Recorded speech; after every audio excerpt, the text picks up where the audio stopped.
Welcome back to another episode of Grace, Grit, and Grounds. Pull up a shop stool, grab a cup of coffee. Let's spend some time together in the shop. Today we're working with a piece of red oak. Now, if you've spent any time around woodworking, you probably already know that red oak has a reputation. It isn't really exotic and it's not flashy. It doesn't have that beautiful mystique of olive or the rich darkness of walnut. Unfortunately, it doesn't have the aromatic charm of cedar. It's just red oak. Solid, dependable, strong, heavy, and stubborn. Over the years, red oak and I have developed a relationship that feels less like friendship and more like mutual respect after several rounds in the boxing ring. Every time I turn it, I know exactly what I'm getting into. Or at least I think I do. That's exactly where I want to begin today, because I've noticed something about myself. Maybe you've noticed it about yourself as well. Sometimes the things we dread isn't actually the task. It's the story we've already written about the task. Before I ever mounted this blank on the lathe, before the first tool ever touched the wood, before the first shaving ever hit the floor, I had already written a script in my head. And that script is simple. Red oak is difficult. Red oak is hard. Red oak is going to fight me every step of the way. Red oak is going to be more like work than I want to admit. Maybe you've done the same thing. You see a difficult conversation coming, or you know a project is waiting on your desk, or maybe that you've had a responsibility that's been nagging at you that you've been putting off. Maybe there's a decision you're avoiding, and before you ever begin, you've already convinced yourself that it's going to be a miserable experience. The battle starts long before the work does. I think that's one of the reasons Jesus talks so much about tomorrow. We spend a remarkable amount of energy living in days that haven't arrived yet. We suffer through things that have never happened. We fight battles that don't exist. We carry burdens God never asked us to carry. And all the while, the present moment sits there, simply waiting to be lived. That's one of the reasons I love woodworking so much. Wood doesn't care about tomorrow. This piece of red oak isn't worried about next week. It isn't anxious about the future. It simply is. The wood is right here. The tools are right here. The moment is right here, right now. And if I'm paying attention, that's where God usually meets me too. Not in some imaginary future or in a catastrophe I've invented solely in my own mind. Definitely not in any anxiety that I've rehearsed and rehashed over and over again, but right here, right now, in the present. And honestly, I needed that reminder. As I'm turning this particular blank and I'm looking at what I want it to become, I'm slowly carving it down into round, and it's not easy. It is fighting me a little bit. But there is a comfort in this, because this is a battle I understand, and it's something that I can fight in real time, not something that I can imagine in the future. If you followed my channel long enough, you know I've been recovering from a broken finger. It wasn't really a life-threatening or a major tragedy, but it was enough to remind me that the things we love can be interrupted. And for a while, I couldn't do what I normally do. My shop got a little quieter. The projects slowed down. There was a short season where I had to step back. If you've ever been forced to step back from something that gives you joy, you know how strange that feels. You start wondering if you'll ever get your rhythm back. You wonder if things will ever feel normal again, if you'll be able to pick up where you left off. Now, thankfully, I was able to ease back into things. My first project was a cedar bowl, and it was pretty easy. Cedar is like that friend who always makes things, well, that much easier. A little soft, a little forgiving, very pleasant to work with. My tools just glided through it, and the shavings came off in rhythms. I mean, the smell alone makes me want to stay in the shop all afternoon. But red oak isn't cedar. Red oak looks at your confidence and says, "Heh, let's see what you've really done with your finger. Is it really healed?" Maybe that's why I chose it. Deep down inside, I knew it was time. Time to stop testing the water and start swimming again. Time to stop wondering if I could simply find out. There's something interesting about that too. Growth almost always requires a return to resistance. You don't get stronger by avoiding weight or the fight. You don't develop endurance by avoiding the hill you have to climb. You don't build character by eliminating every challenge. Eventually, you have to step back in and do the difficult thing regardless. Not because suffering is the goal. I'm not huge on suffering for suffering's sake. I don't want to suffer any more than anyone else. It's not because hardship is now somehow holy even. I think it's simply this, that strength is forged where the resistance exists. I think that's true in woodworking. I know it's true in ministry and in marriage. It's definitely true in parenting. And it's true in faith. Somewhere along the way, we started believing that if something is difficult, something must be wrong. But I think Scripture tells a different story. The disciples struggled. Paul did. So did David, Moses. I think the presence of difficulty is not the evidence of God's absence. Sometimes it's the evidence that we're exactly where we needed to be. As I've turned this bowl, I moved through the stages of bringing it into round and working on the foot, trying to make sure this is where I wanted the bowl to go. It started to fall into a kind of rhythm for me. Once I had it really spinning and shaped the way I wanted, it's weird. I don't even know how to describe this, but I'll do the best I can. But it's like something funny happened in the midst of all this turning. And it wasn't a really dramatic moment. There was no lightning bolts from heaven, and I didn't have any profound revelations. I just simply started to enjoy myself. I don't know if you've ever experienced that. I don't know if you've ever gone to that moment where you're in the midst of something that you knew was going to be hard, doing a task that you may not have really wanted to do, but all of a sudden, you just fell into a rhythm and you just started to enjoy the moment. That's what happened to me. I just started enjoying myself. The thing that I had been dreading became the thing I was grateful to be doing. And that's when the thought hit me. God often hides delight on the far side of obedience. I don't think we talk about that enough. I mean, we talk about duty, yes, and responsibility and sacrifice, and honestly, those things matter. If you're a parent, if you're a teacher, if you're any profession really that involves making and creating and doing something substantial that's going to matter in life, sacrifice and responsibility are part of it. Duty is what sometimes gets us up in the morning and makes us move. And I know sometimes God rewards simple faithfulness with joy. And that's what I'm getting here today. And I don't think it's because I earned it.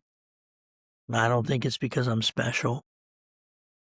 I think the reason why God rewards simple faithfulness with joy is because, well, He's a generous Father. You know, you decide to show up. You decide to take the next step. You decide to do the work. And somewhere in the middle of all that, delight just appears. Not at the beginning, not while you're arguing with yourself about whether or not you really want to get into this, not while you're busy making excuses about why you shouldn't or where you could be or maybe should be. But after you've started, I've seen things like this happen in ministry more times than I can count. There are Sundays when I am just tired and I have yet to preach. There are some times I sit in the car in the parking lot of a hospital knowing that I'm going to have to go into that space and I'm just drained before I ever even get out of the car. There are oftentimes meetings that I know I'm going to have that I am just not looking forward to. There are conversations that I would rather avoid. But I show up anyway. You know, and somewhere in the middle of those things, God has a way of reminding me why I said yes to Him in the first place. In my mind, I imagine that parents know exactly what I'm talking about. Nobody changes a diaper because it's delightful. Nobody wakes up at 3 a.m. because it's exciting and new and fresh and wonderful. But years later, when the child is grown, the memories that remain aren't the burdens we thought they were. They're the blessings. Some of my greatest memories as a father are those simple times when my children were babies and they weren't feeling good. They had a temperature, and I would just lay on the couch in the evening and I would lay them across my chest and I would allow my body to just get into sync with theirs. Our heartbeats would sync up just a little bit. Their temperature would come down. And just the memory of them breathing in time with me is something that I will never forget as long as I live. Truly, these are blessings that God gives us. Delight oftentimes arrives disguised as responsibility. That's one of God's favorite disguises. And maybe that's why Ecclesiastes has become more meaningful to me as I've gotten older. When I was younger, I wanted adventure, and truth be told, I still crave it a little bit now. I wanted significance then, and maybe even now I do as well. I dreamed of big things. The older I got, however, the more I appreciated the ordinary faithfulness. Lately, the ability to enjoy a cup of coffee or to spend an afternoon in the shop, the opportunity and the ability to make something useful and beautiful, to laugh with friends, to sit quietly and thank God for another day, these things may sound small, but they're not. They're sacred. And we miss them because we're chasing fireworks. Meanwhile, God keeps placing treasures in ordinary moments. That's exactly what happened with this piece. And as I was getting it in place and turning the face and making it the piece that I knew it could be, I started to see that this is where I needed to be. This is the moment that I wanted to have. Just a simple, ordinary moment. And I think this is the beauty of what God gives us. He keeps placing treasures in our path in these ordinary moments. There's nothing revolutionary about this. In fact, this particular bowl was pretty basic. It's about 8 inches across, maybe a little bit more. And as I was turning this, I wasn't sure how far I wanted to go with it, but I was pretty sure that I was going to have a little thicker sidewall than I usually prefer. I did do some pre-thinking in this as I was turning. I went with a reverse tenon because I wanted that cleaner profile in the bottom and an easier transition into being finished. But I can tell you something, as I was turning this, I started to realize that the grain of this particular piece of wood was really beautiful. There's a symmetry to it that I just couldn't deny, and it was starting to come together rather nicely. Standing here as I'm looking at this piece come into focus, I find myself grateful, not because of what this bowl is, but because of what it represents. It represents returning to the shop, returning to the work that I enjoy,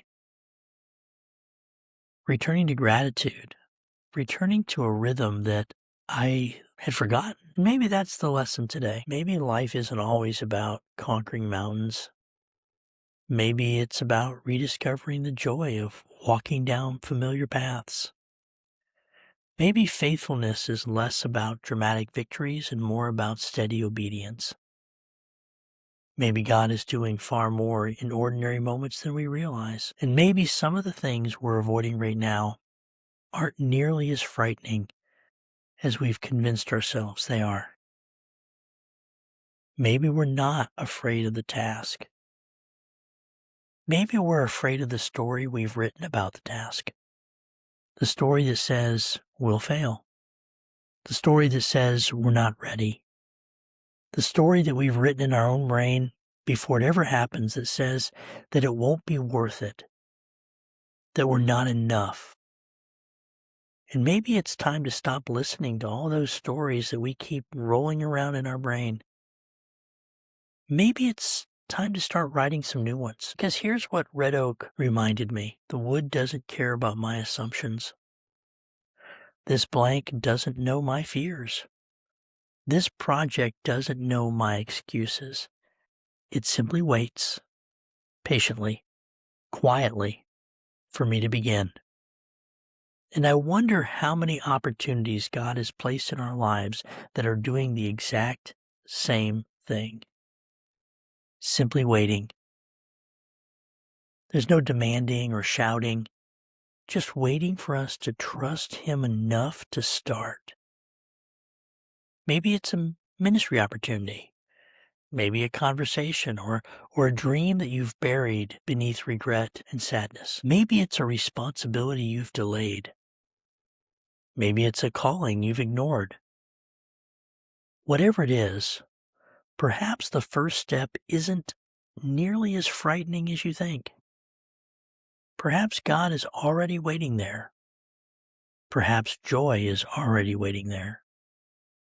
I'm fairly certain that delight is there as well. You just have to find it. Because God often hides delight on the far side of obedience. And sometimes the thing that we are dreading, as I mentioned, isn't actually the task. It's that story we've written about it. So today, Red Oak and I met once again. Old rivals, old friends, and somewhere in the midst of the shavings and the dust and the rhythm of the lathe, I was reminded that grace still meets us in ordinary places. Grit still matters.